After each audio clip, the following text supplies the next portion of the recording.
자, 압도적 뉴스 콘텐츠 3프로 뉴스룸입니다. 안녕하세요, 이주호 기자입니다. 안녕하세요, 권순우 기자입니다. 네, 진짜 아침부터 일단 안 좋은 소식도 있었고, 그다음에 시장 분위기도 좀 안 좋고, 그렇죠? 좀 안 좋습니다. 그래도 웃으면서 하겠습니다. 아, 그래요?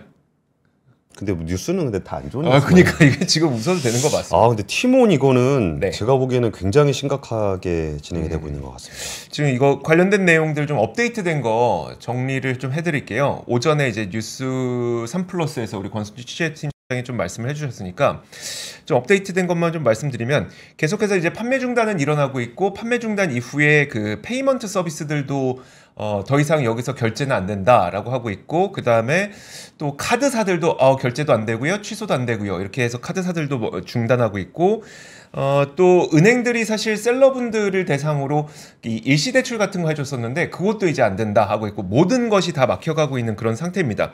그래서 일단 판매 중단의 경우에는 아무래도 그 위메프나 티몬이 정산 자체가 안 되는데 거기서 판매를 계속 할 수는 없으니까 이 판매 중단을 하는 거는 너무나도 당연한 것 같고요. 자, 근데 이제 페이먼트 중단, 그 다음에 여행 서비스와 같은 것들이 약간은 좀 문제가 될 것 같습니다. 일단 뭐냐면, 여행 서비스의 경우에는 여러분들이 만약에 위메프나 티몬에서 뭐 여행을 예약했다, 그리고 항공편을 예약했다, 아니면 렌터카를 예약했다, 아니면 뭐 한 달 뒤에 있을 공연을 예약했다 라고 하면 티켓몬스터나 티몬에서 그 판매했던 판매자들, 셀러들이 돈을 정산을 못 받기 때문에 여행사나 항공사, 그리고 이런 예약업체들이 소비자 여러분들에게 직접 연락을 할 겁니다. 다시 예약하시라고, 다시 결제하시라고 아마 연락을 하게 될 겁니다. 그러면 이제 재결제를 해야지 이 예약이 유지가 되기 때문에 여러분들은 재결제를 하셔야 되겠지만, 그러면 그 티켓몬스터와 위메프에 내가 결제한 금액은 어떻게 됩니까? 라고 한다면 그거는 여러분들 좀 한동안 기다리셔야 됩니다. 그래서 이제 이런 생각을 하실 수가 있잖아요. 그러면 카드 결제 취소하면 안 될까요? 근데 이 카드 지금 막혔다고 말씀드렸잖아요. 그래서 카드 결제 취소가 안 되고, 이 취소를 하시려면 여러분들께서는 카드 결제가 아닌 요거를 이제 여러분들의 계좌번호를 넣어서 취소될 경우 환불되기를 기다리셔야 됩니다. 이런 방법을 지금 쓰셔야 되는 것 같고, 결국 카드가 중단이 되다 보니까 이렇게밖에 안 되는 거고요. 그리고 페이먼트 서비스도 지금 각각 다 중단이 되고 있는데, 피지사 그리고 간편 결제사 이런 곳들도 어쨌든 소비자들이 환불을 요청하게 되면 본인들이 돈을 먼저 주고, 원래는 이제 본인들이 돈을 주고 티몬이나 위메프에서 돈을 받아야 되는, 정산을 받아야 되는 구조잖아요. 근데 그 소비자들은 모든 걸 다 취소하고 그 다음에 티몬이나 위메프로부터 돈을 못 받고 이렇게 되면 안 되기 때문에 피지사와 페이먼트사들도 다 지금 이 모든 것을 중단을 했습니다. 말씀드렸던 것처럼 카드 결제, 전자 결제 이런 것들이 다 막혔기 때문에 결제 취소가 지금 안 되는 상태고요. 결제 취소가 안 되기 때문에 고객분들은 이제 계좌번호를 입력하고 현금을 돌려받을 때까지 기다려야 되는 상태고, 그리고 이게 또 있었어요. 상품권, 캐시 이런 것들을 좀 싸게 팔았던 게 있었거든요. 예를 들어서 티몬 캐시 10% 정도 할인 판매하고, 해피머니 상품권 5만원권을 뭐 46,250원에 판매하고, 컬처랜드 상품권 5만원짜리는 뭐 46,000원에 판매하고, 배달앱 요기요 그 쿠폰과 배달앱 요기요 상품권도 한 7에서 8% 정도 싸게 할인 판매하고, 그러면 이런 것들은 우리 입장에서는 야, 내가 5만원에 산 거를 그 46,000원에 산 걸로 5만원을 쓸 수 있겠구나 라고 해서 구매했던 그 상품권들과 요기요 상품권 이런 거 있잖아요. 이런 것들도 지금 그 결국은 정산이 안 될 가능성이 높기 때문에 제휴사들에서 이거를 결제 자체를 중단시켜 버렸습니다. 그러니까 여기에서 사신 거는 아마 사용하지 못하게 되는 겁니다. 근데 이게 위메프나 티몬이 현금 마련을 위해서 티몬 캐시나 상품권을 좀 너무나도 적극적으로 할인 판매한 것 같다라는 이야기들이 지금 업계에서 좀 들려오고 있거든요. 예를 들어서 예전에 우리 이런 사건들이 있었잖아요. 한창 이게 문제가 좀 됐었는데, 헬스장 먹튀 사건들 기억나시죠? 예. 그러니까 헬스장 먹튀가 사장님은 언제쯤 현금이 고갈될지를 뻔히 알고 계시죠. 근데 그 고갈되기 직전에 좀 크게 할인 판매를 해서 연 단위로 회원을 모집해버리죠. 그리고 나서 한 달 뒤, 두 달 뒤에 폐업해버리는 이런 사태들이 옛날에 꽤 있었는데, 지금 이런 걸 보니까 비슷한 모양새 아니냐라는 이야기가 좀 나오고 있습니다. 비슷한 모양새죠. 비슷한 모양새죠. 예. 자, 그리고 또 한 가지, 그 선정산 대출 이거는 이제 플랫폼에서 판매하셨던 셀러들에 대한 이야기인데 선정산 대출이라고 해서 사실 이게 그 온라인 마켓에서 판매를 하고 그 다음에 셀러가 그 금액을 정산 받을 때까지 한두 달 정도의 시차가 걸리잖아요. 그래서 사실 셀러분들 입장에서도 정산을 빨리 해주는 플랫폼에서 장사를 하고 싶어 하십니다. 근데 뭐 어떤 플랫폼은 한 두 달 걸리는 플랫폼도 있고 어떤 플랫폼은 한 달 안에 정산해주는 플랫폼도 있고 근데 어쨌든 그 티켓몬스터라든지 위메프의 경우에는 대략 두 달 정도의 그 정산 시기가 걸렸다고 하는데 화면 함께 보시면 그러다 보니까 그 두 달 동안 정산 금액을 일정 부분 대출을 받아서 은행으로부터 대출을 받아서 그 돈으로 돈을 돌리고 그 다음에 나중에 정산을 받게 되면 그 돈을 은행에 갚게 되는 그런 구조를 좀 선택을 해왔었거든요. 그것을 우리가 선정산 대출이라고 하는데 이러면 깡입니다. 깡.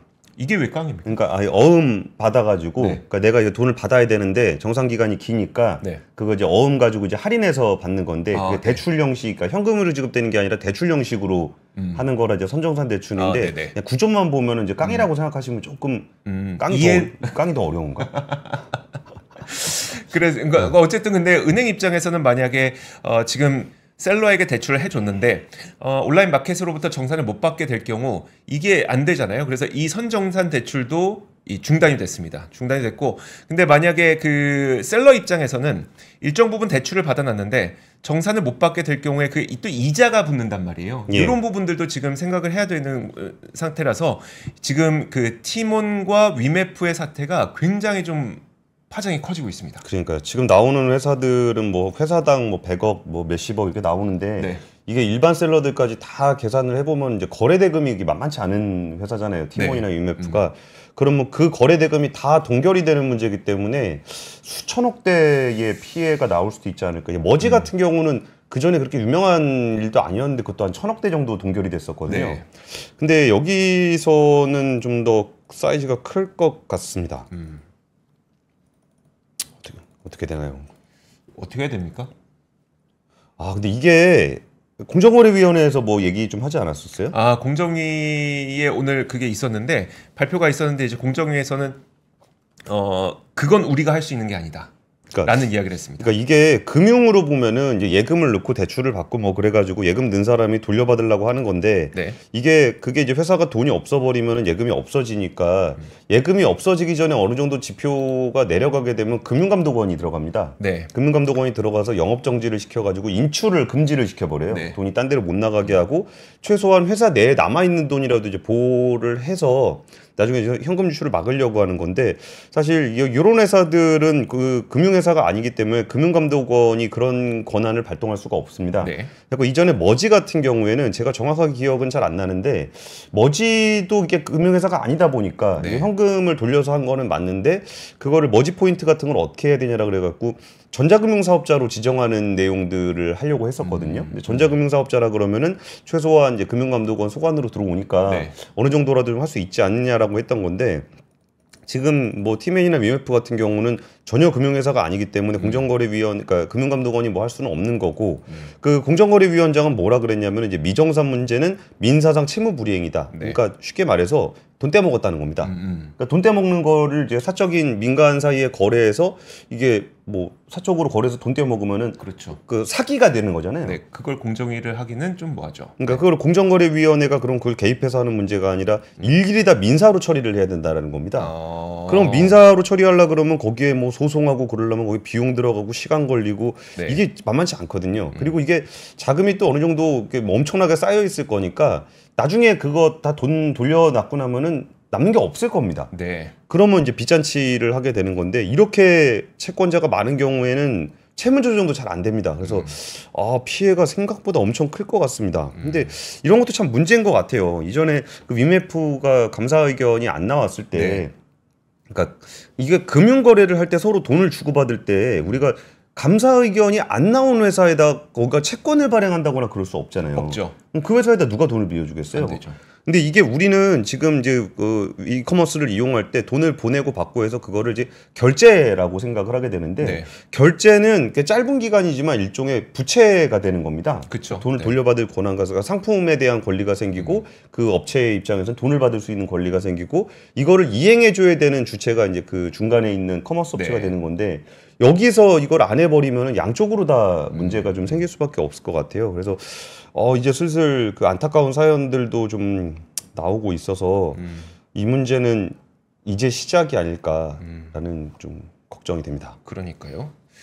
웃으면서 하기로 했는데 첫 뉴스부터. 아니 웃을 수 있을 때 웃죠. 네. 지금 이건 안 되니까. 자, 그러면은 다음, 삼성전자가 엔비디아 HBM 테스트를 통과했다고 합니다. 이건 웃어도 됩니까? 안 됩니다. 안 됩니까?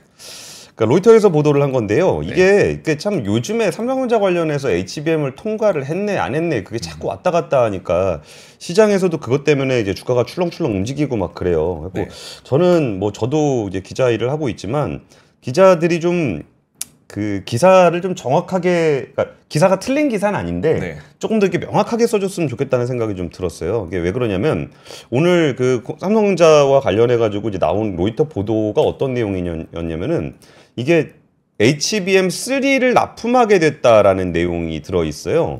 근데 우리나라에서는 HBM3E의 통과가 안 됐다. 이런 식으로 얘기가 나왔습니다. 그러니까 삼성전자 엔비디아 HBM3E 테스트 아직 통과 못해. 그러니까 이게 이제 우리나라 언론에서 주로 쓴 제목이고요. 로이터 같은 경우는 삼성 HBM3를 중국 시장 프로세서에 사용하도록 허가했다. 이렇게 나와 있어요. 그러니까 이게 사실 내용을 보면은 그렇게 호재는 아닙니다. 왜 그러냐면 HBM3는 좀 옛날 버전이고 HBM3E가 이제 다음 세대 버전이에요. 근데 엔비디아가 그 H100이 있고 이거를 중국에다가 납품을 하려고 그러면은 납품을 이렇게 미국 정부에서 못하게 하잖아요. 그래가지고 이걸 좀 다운그레이드 시킨 제품을 중국에 넣으려고 해요. 그거를 이제 H20이라는 칩인데 H20 같은 경우는 H100처럼 이제 고성능이 아니기 때문에 아무래도 그러니까 성능하고 발열은 비례합니다. 그래갖고 잘 잡는 게 중요한 건데 그러니까 H20은 이제 성능이 조금 떨어지니까 발열이 좀 덜 나고 발열이 좀 덜 나니까 발열 문제가 조금 있는 HBM3 그러니까 발열 문제에 대해서 조금 더 부담이 덜한 HBM3는 삼성전자로부터 납품을 받겠다 이렇게 된 거예요. 그러니까 HBM3 같은 경우에 들어가는 것 자체가 악재는 아닌데 우리가 지금 기대해야 되는 부분들은 HBM3E라는 거죠. 그 다음 세대 모델이라는 거죠. 근데 그럼 HBM3 쪽을 왜 삼성에다가 열어준 것으로 보이냐면은 지금 이제 H200이라든지 이런 쪽 H200이나 B200, B200 뭐 이런 쪽으로 또 가기 때문에 HBM3E 그 다음 HBM4 요런 쪽으로 공정 전환을 좀 해야 됩니다. SK 하이닉스 같은 경우에. 그러니까 이거를 공정 전환을 이렇게 HBM4, HBM3E 뭐 이렇게 가버리면은 이렇게 한 클릭씩 옮겨가야 되잖아요. 그럼 HBM3 쪽이 좀 쇼티지가 날 수가 있습니다. 그러니까 그러니까 더 첨단 공정으로 가니까 레가시 공정 쪽이 좀 줄어들게 되는 거죠. 근데 레가시 공정 쪽은 이제 부가가치를 많이 안 쳐주잖아요. 그러니까 그거 줄어드는 부분들을 삼성전자가 납품하도록 하는 그런 그림이라고 보시면 될 것 같아요. 그리고 이 뉴스는 또 어디랑 좀 연결이 되는 거라면은 이것도 좀 자세히 보시는 분들은 좀 보실 수 있을 건데 평택 그 4공장이 있습니다. 그 삼성전자의 평택 4공장이 있는데 이 평택 4공장은 원래 1층에 그 낸드 공장이 있고 2층에 원래 파운드리 공정을 만들기로 했었어요. 근데 여기를 이제 디램 공장으로 전환을 한다라는 게 있습니다. 사실 디램 공장으로 전환을 하기로 했어요. 근데 이 뉴스가 이전에 그냥 디램 공장으로 전환을 한다는 얘기가 사실은 이거랑 연결돼 있는 뉴스입니다. 어떻게 해요? 그러니까 그 디램을 왜 만들어야 되냐면은 HBM3에 들어가는 디램을 따로 만들어야 되기 때문에 그래요. 그러니까 기존의 디램 만드는 게 있고 추가로 HBM3 디램을 또 추가로 만들어야 되기 때문에 여기다가 이제 그 삼성전자 그 4공장, 평택 4공장을 디램을 만드는 걸로 전환을 한다라고 얘기가 돼 있는 겁니다. 그러니까 이게 그 평택 4공장 디램으로 바꾼다는 뉴스하고 HBM3가 승인됐다는 뉴스가 사실은 연결돼 있는 뉴스입니다. 그리고 이 뉴스도 이렇게 그러니까 HBM3라도 이제 납품할 수 있게 된 거는 좋은 뉴스는 맞는데 네. 아쉬운 부분은 뭐냐면은 아까 HBM3E가 아직 안 됐다는 부분이 하나 있고 또 하나는 평택 4공장이 사실은 이제 파운드리 공장이 들어가려고 그랬던 거예요. 네. 근데 파운드리 쪽이 들어가게 되면 이제 선단 공정이 들어가게 되는데 이 선단 공정 쪽 파운드리에 주문이 잘 안 들어오는 거예요. 그러니까 그 평택 4공장에 파운드리 설비를 안 넣고 있었어요. 아, 네. 그러다가 디램으로 바꾼 거기 때문에 여기가 사실 제일 좋은 시나리오는 그 선단 공정의 주문, 네. 고성능 반도체가 막 주문이 막 들어와서 그래서 거기를 파운드리 공장으로 썼다면 그게 훨씬 더 좋은 뉴스인데 네. 그게 그렇게 안 되고 HBM3용 디램 전용으로 했다라는 뉴스입니다. 그래서 오늘 뉴스가 조금 그 좀 어수선했어요. 이게 로이터 뉴스 때문에 좀 어수선했었는데 요 얘기는 이렇게 연결해서 보시는 게 좋을 것 같다라는 소식을 좀 전해드렸습니다. 근데 어쨌든 말씀하셨던 대로 HBM3E로 넘어가고 그 다음으로 넘어가는 과정에서 결국 HBM3가 필요한데 예. 그걸 생산할 곳은 이제 그걸 생산해 왔던 곳은 자꾸 다음 공정으로 넘어가고 그렇죠. 그러면 HBM3가 필요한 거를 누가 공급해 줄 거냐? 일단 삼성전자가 공급하기로 하는 거고 예. 그리고 삼성전자는 원래는 그 조금 더 좋은 파운드리를 하려고 했지만 예. 지금 당장 그게 안 나온다면 일단 그 평택 4공장으로 HBM3를 만들 수 있는 DRAM을 만들겠다. 그렇죠. 그러니까 우리가 기대했던 제일 좋은 시나리오는 HBM3E하고 네. 파운드리에 이제 선단 공정 손님 들어오는 거, 네. 요거를 기대했던 건데 그거보다는 조금 낮은 부가가치의 HBM3를 납품하게 됐고 그 파운드리 공장을 그거 디램 만드는 공장으로 쓰게 됐다라고 이해하시면 될 것 같습니다. 나쁜 뉴스는 아닌데. 기대했던 것보다는 좀 아쉽죠. 이게 그래도 그렇게... 삼성전자인데. 그쵸. 네. 마이크론도 아니고 삼성전자인데. 네네. 그러다 보니까 오늘 2% 빠졌나 보네요. 그러니까 오늘 보면은 주가가 83,300원까지 올랐다가 네네. 이게 다시 82,000원으로 그러니까 처음에 장 초반에 82,000원쯤으로 내려갔다가 83,000 얼마로 83,300원으로 올라갔다가 네. 그리고 이제 하반의 종가에는 82,000원으로 떨어지는 이런 변동성을 좀 나타냈던 거죠. 그러니까 이 뉴스가 호재인가요? 아닌가요? 막 이러다가 이제 생각했던 것보다 좀 아닌 것 같은데라고 하면서 좀 내려. 진짜 혼란스러웠네요. 네.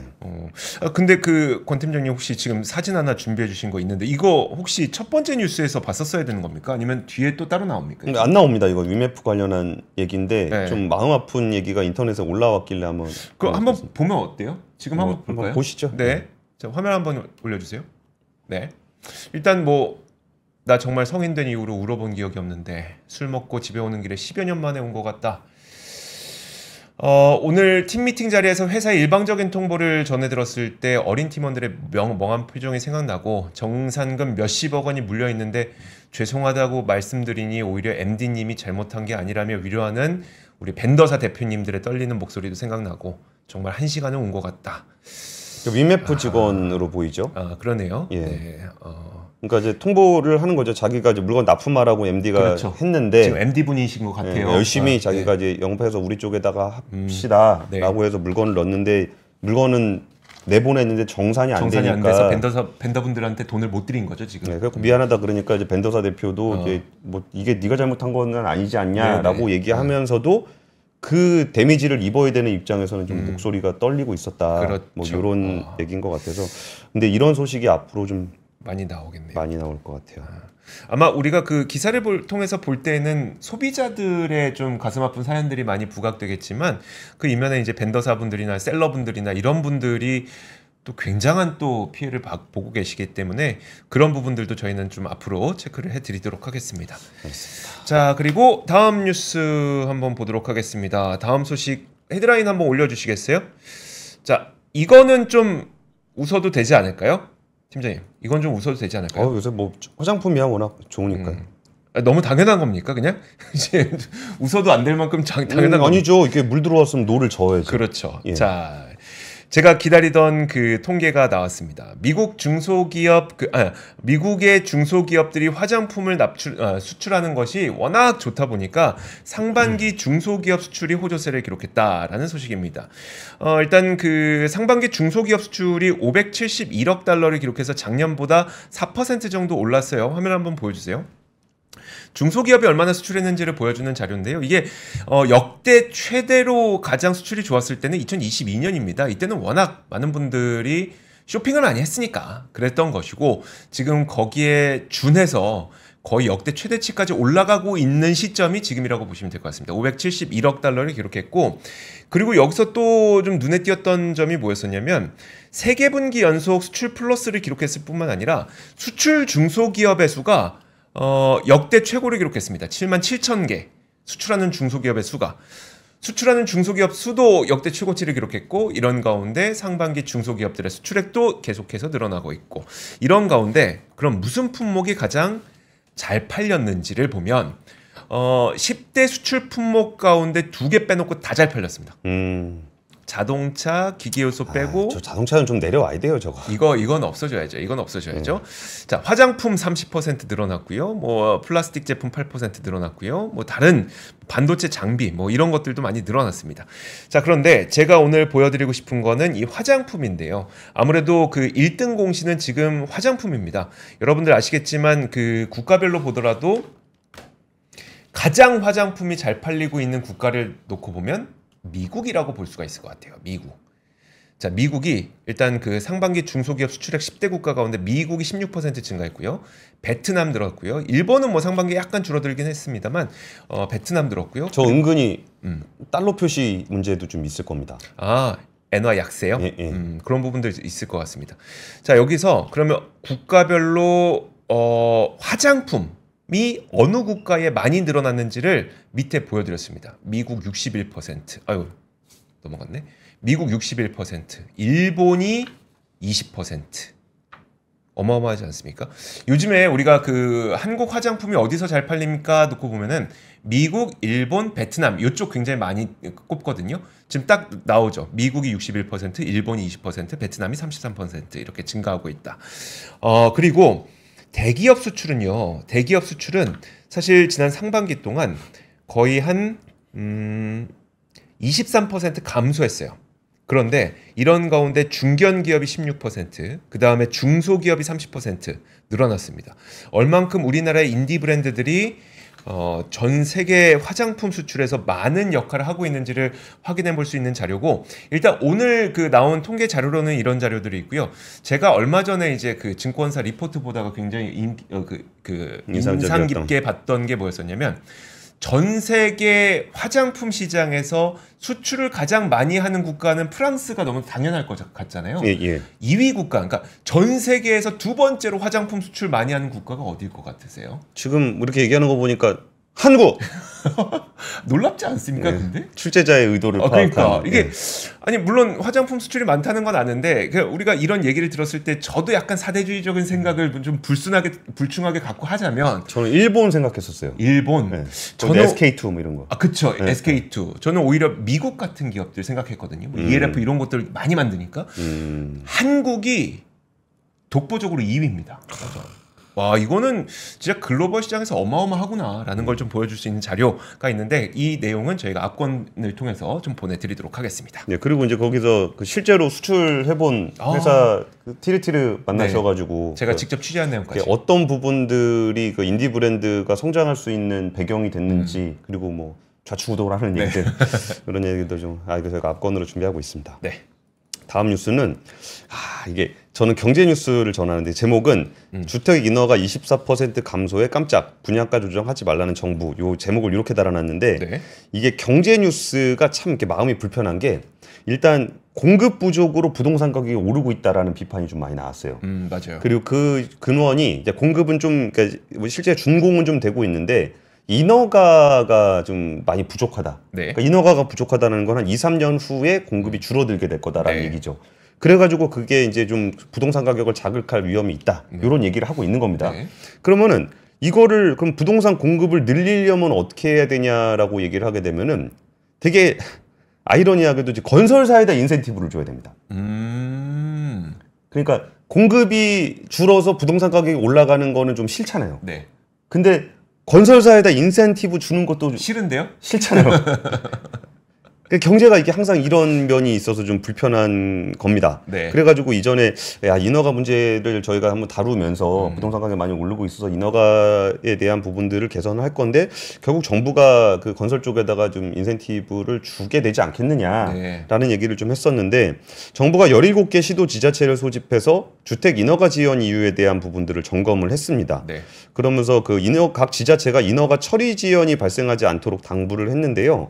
여기서 뭐 이렇게 대놓고 이렇게 뭐 특혜를 주거나 그런 건 아닙니다만 그 국토부에 따르면 올해 1월부터 5월까지 주택 건설 인허가 물량이 12만 6천 가구로 지난해 같은 기간에 비해서 24%가 감소를 했습니다. 네. 근데 거기서 그럼 왜 인허가 처리가 좀 지연이 되느냐라고 했을 때 이 부분들의 몇 가지 얘기가 있었는데 그 중에 하나가 그 분양가 상한제 적용 지역이 아닌데도 입주자 모집을 할 때 분양가 조정을 요구하거나 요게 네. 이제 차질을 빚을 수 있다라는 건데 그 얘기는 뭐냐면은 분상제 대상이 아니더라도 지자체 입장에서는 부동산값 너무 비싸면은 좀 부동산 가격을 자극할 수 있으니까 네. 분양가를 조금 낮출 수 있으면 좀 낮춰 보시면 어떻습니까? 이러면서 인허가를 할 때 약간의 압박을 한다는 거죠. 건설사한테 좀 생각해 보세요. 그리고 다시 한번 허가도 해드릴게요. 그러니까 인허가는 뭐 나중에 해드릴 네, 건데 네, 뭐 네. 이런 건데 그러니까 이 얘기는 이제 그 분양가 낮추려는 노력을 하지 마라 라는 얘기인 거고 그리고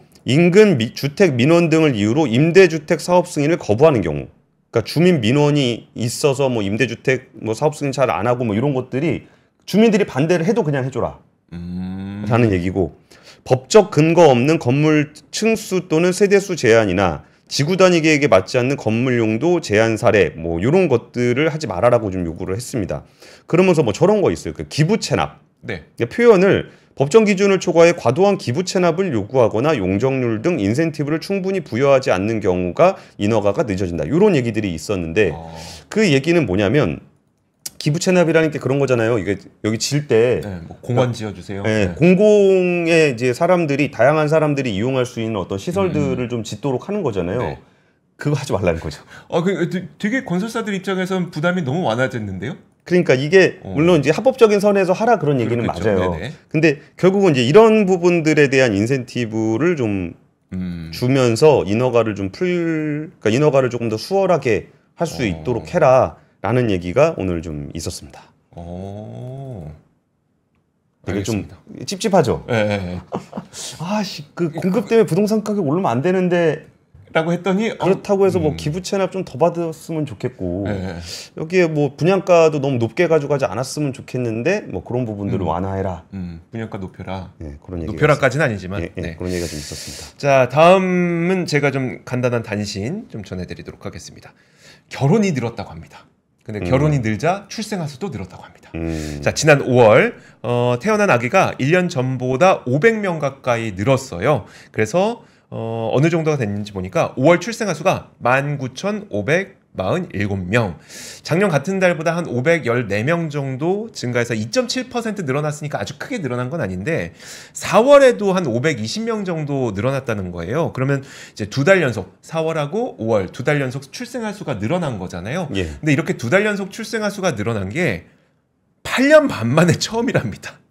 와, 그랬구나. 이게 2015년 10월 하고 11월에 한 번 이렇게 두 달 연속 늘어났고 그 이후에 두 달 연속 늘어난 적이 한 번도 없었다고 합니다. 8년 반 만에 처음. 8년 반. 8년 반 만에 처음. 길기도 하다. 그럼 도대체 이 아이들이 두 달 동안 왜 늘어났을지 요걸 보니까 그 코로나19 때문에 결혼을 한참 못 하다가 본격적으로 결혼을 하기 시작했던 게 2022년 8월쯤부터 작년 상반기 정도까지가 됐는데 그러면 이제 그때부터 아이를 뭐 신혼 좀 즐기고 아이를 낳기로 계획을 하고 그다음에 그러니까 임신 기간을 갖고 아이를 낳게 되잖아요. 그쵸. 그 시간을 따져보면 한 이때쯤 되는 거라는 거죠.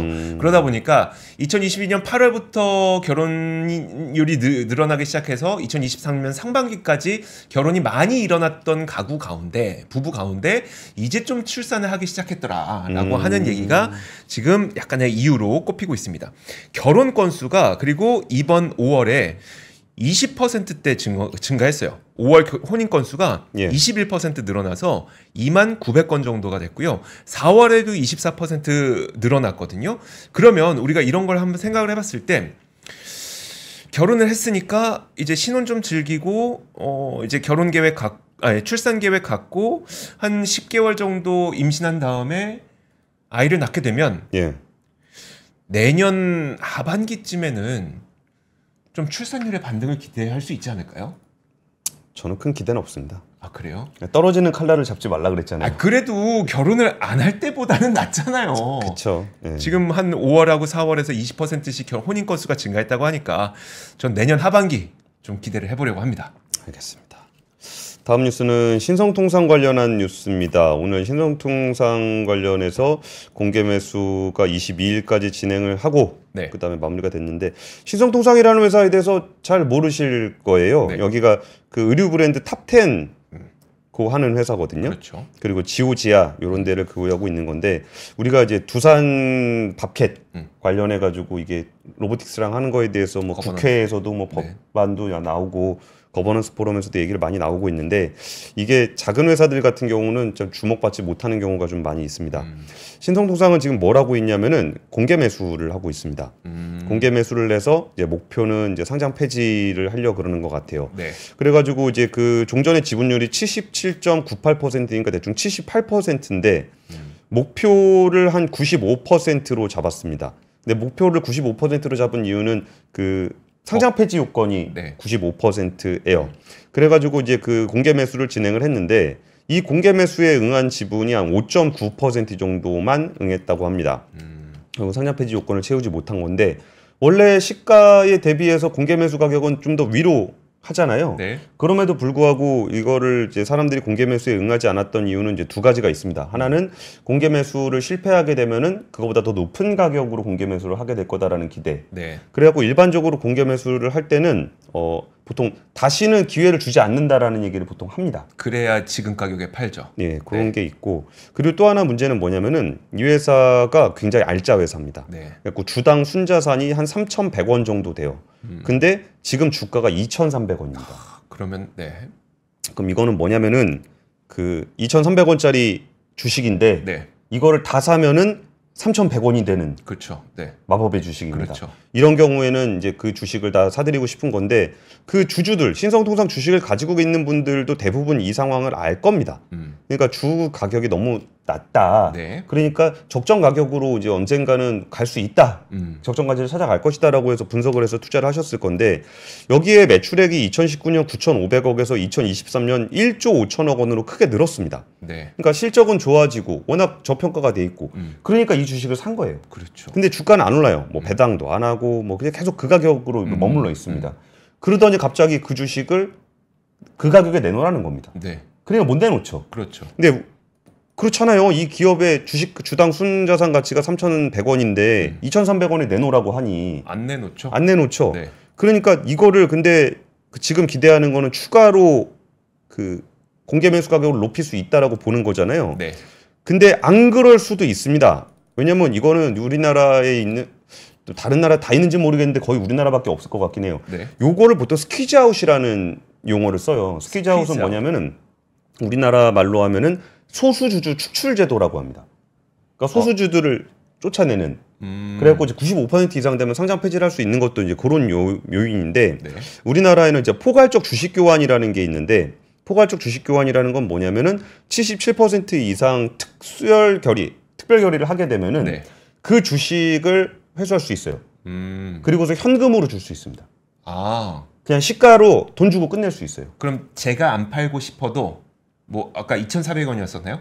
2,400원에 제 주식이 사라지고 제 계좌에는 2,400원이 남아 있을 수 있는 거예요? 그렇죠.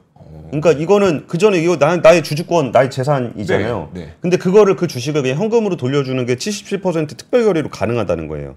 그러면은 여기서 공개 매수해서 뭐 더 높은 가격에 할 수도 있겠지라고 기대하셨던 분들도 있을 건데 네. 뭐 할 수도 있죠. 공개 매수를 한다고 하긴 한 것 같아요. 근데 가격은 정해져 있지 않은 상황인데 꼭 그걸 하지 않더라도 우리나라는 합법적으로 할 수 있다. 현금으로 그냥 돌려줘 버릴 수 있다. 네. 그러면은 이 지배주주들의 입장에서는 주가가 굉장히 낮게 유지가 된 상황에서 주식을 사 모으고 77% 이상 되면은 현금으로 그냥 바꿔줄 수 있는 제도가 있습니다. 네. 그러니까 진짜 문제예요. 그럼 그냥 그렇게 당해야 돼요? 주주들은? 소송에서 못 이깁니다. 이게 상법상 정해져 있는 규정이니까 이것도 저는 그 제도 개선해야 된다라고 보고 있는데, 그러니까 신성통상과 관련된 이 주주들은 다 아실 테지만 맞아요. 네. 이게 너무 작은 주식이니까 여기 주주들이 많지 않다 보니까 이게 그 수면 위로 드러나질 않죠. 네, 네. 여론이 잘 네. 형성이 좀 잘 안 되는데 뭐 이게 많은 분들이 관심 가질 뉴스는 아니겠지만 거의 똑같은 패턴으로 계속 그러고 있어요. 네. 이전에 뭐 한국타이어 때도 그랬었고 여기 또 신성통상도 또 이런 일이 벌어지고 있고 두산마켓도 사실 포괄적 주식 교환 네. 방식이 되는 겁니다. 네. 알겠습니다.